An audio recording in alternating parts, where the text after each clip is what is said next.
Hello, everybody. Scott Golden here with the Golden Opportunities Coaching YouTube channel. Welcome to those of you who are new. Welcome back to those of you seasoned veterans of what we do around here. Please like, subscribe, comment below.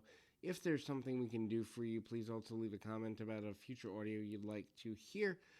We are here multiple times per week, sometimes daily, in order to be of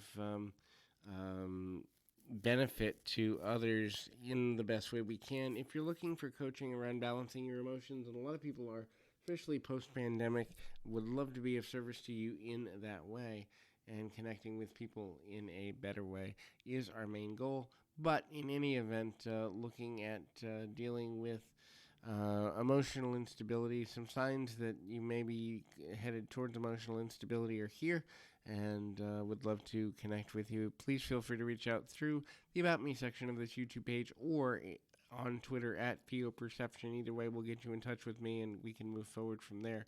So what are some signs that you're dealing with emotional depression and or difficulties in that general way?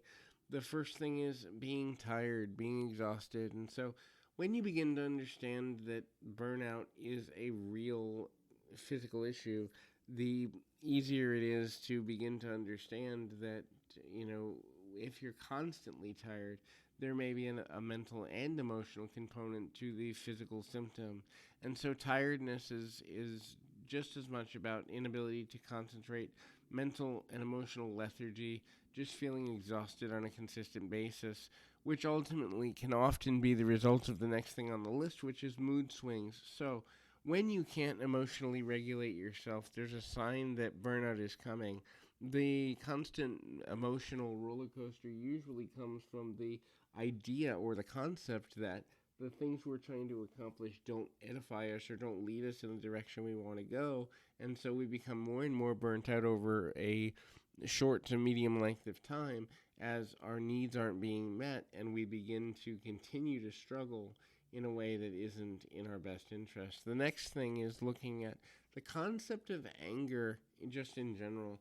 So anger is just sadness pushed out, and sadness can be triggered by depression, long-term or short-term or medium-term depression. And so if you're constantly in a position of feeling angry, if you're constantly in a position of feeling overwhelmed, then certainly the possibility or probability even that you are constantly going to feel in some way, overwhelmed and angry and frustrated and all of that.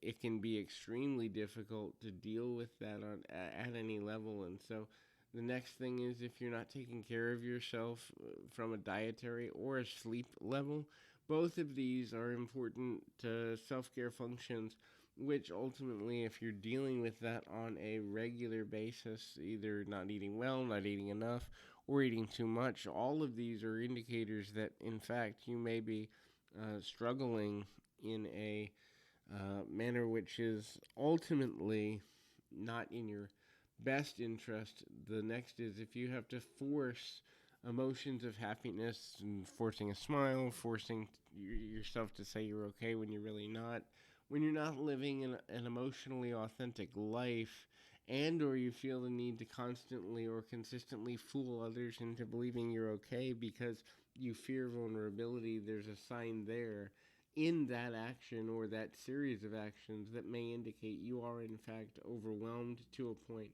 where mental health is not your friend. And so finding a way to connect on a deeper level with people that can be supportive, whether that be a coach, a counselor, a minister, or other religious official, psychologist, psychiatrist, or preferably a team of these people, so that you're not necessarily only getting one person's viewpoint, but instead building an army of people who are support networks to you, is one of the most important things that you can do in both the long and short term of trying to find a deeper way of connecting on a better level. And so beginning to understand the need to do that and beginning to understand the benefit of doing that is both helpful and useful overall. And so when we begin to look at that from a deeper level, we begin to also see the value in kind of moving forward in the long and short term of things. So hopefully this is helpful.